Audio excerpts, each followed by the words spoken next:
siguiente, porque si no va a quedar la duda, ¿no? Antes del 2018, en dos esquemas distintos, se prestaba al trabajador para construir su vivienda. El Infonavit dejó de construir vivienda y a lo único que se dedicó es a dar créditos para la vivienda. Dos esquemas distintos de créditos para la vivienda fueron completamente abusivos para el trabajador. Uno, el primero es de ¿qué fecha? ¿Qué fecha? Del 2013, 87 a 2013. 87 al 2013 es un esquema y después del 2013 al 2018. Estos esquemas de crédito que se dieron al trabajador, que lo ha estado explicando Octavio, pues eran créditos impagables porque cada vez se debía más en vez de cubrir el gasto de la vivienda y en determinado tiempo terminar de pagar la vivienda. Entonces fueron créditos muy abusivos en contra del trabajador.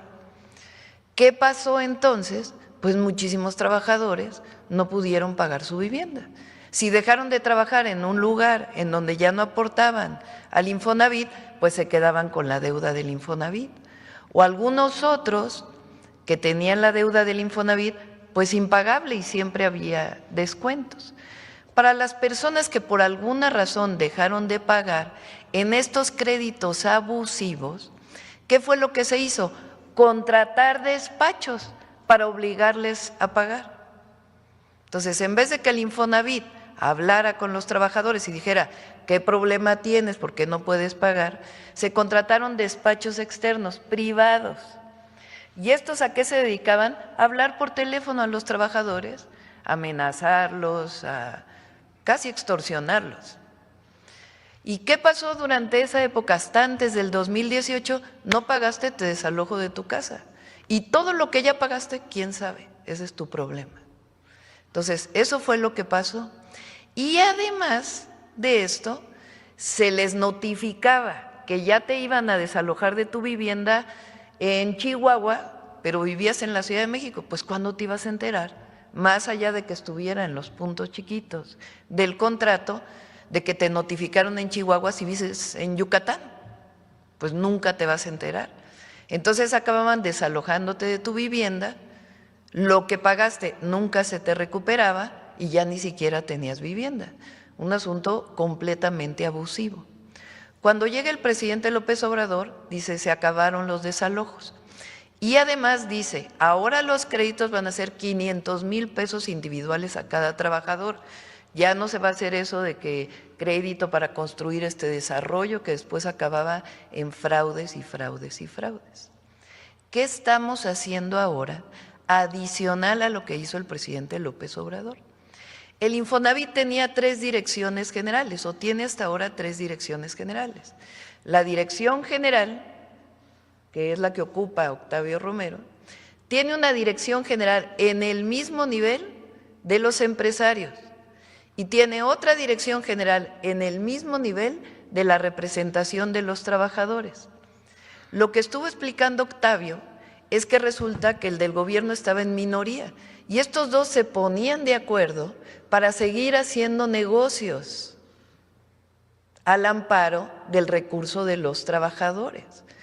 Entonces, el director del Infonavit podía no enterarse o podía incluso, como hizo Carlos, que fue director del Infonavit, decir, a ver, que entre la Auditoría Superior de la Federación a revisar lo que hay en el Infonavit. Y estos dos se ponían de acuerdo y decían, no, fíjense que aquí no entra la Auditoría Superior de la Federación. Entonces, ¿qué es lo que estamos haciendo ahora? Decir, a ver, hay un director del Infonavit, hay un consejo tripartita entre trabajadores o representación de los trabajadores empresarios y el gobierno. Y es una sola dirección, pues que decide colectivamente cómo se dan las viviendas. Y además, ahora se permite al Infonavit construir vivienda para que realmente se cumpla la función del Infonavit. Entonces, ese es, digamos, el problema que ocurrió durante los 6 años del presidente, que a pesar de la honestidad del presidente, de la honestidad de la dirección del Infonavit, pues estos dos se ponían de acuerdo y hacían sus negocios. tanto que las personas que presentó aquí Octavio, miembros del propio consejo del Infonavit, andaban haciendo sus negocios con su propia Sofomes, Sofimes, no sé qué, y nunca construían vivienda. Y de los trabajadores igual. Entonces ahora estamos contentos porque además ya reconocieron los trabajadores y algunas de las organizaciones de empresarios, pues de que es mejor un esquema único, que siempre entre la Auditoría Superior de la Federación a hacer auditorías, que sean auditables todos los recursos y que sea muy claro cómo se construyen viviendas, cómo se dan créditos y cómo se sigue resguardando el fondo del Infonavit, que es de los trabajadores y que tiene sus reglas para otorgar sus créditos. Ese es, digamos, el salto que estamos dando con la ley del Infonavit, que dicho sea de paso, es como funciona el IMSS. O sea, tampoco es gran noticia, el IMSS funciona de esta manera. Entonces ahora las y los trabajadores pueden saber que sus fondos son auditables, va a haber transparencia y ya no va a haber esta colusión de algunos de estos, porque no son todos los trabajadores ni todos los representantes sindicales, ni obviamente todos los empresarios, sino algunos que se pasaron de vivos y anduvieron haciendo negocios a costa pues de los recursos de los trabajadores. Ese es, digamos, el gran cambio que se está dando. Y sobre los juicios, sobre las casas que se dejaron de pagar, también traemos un plan que ya en su momento vamos a presentar.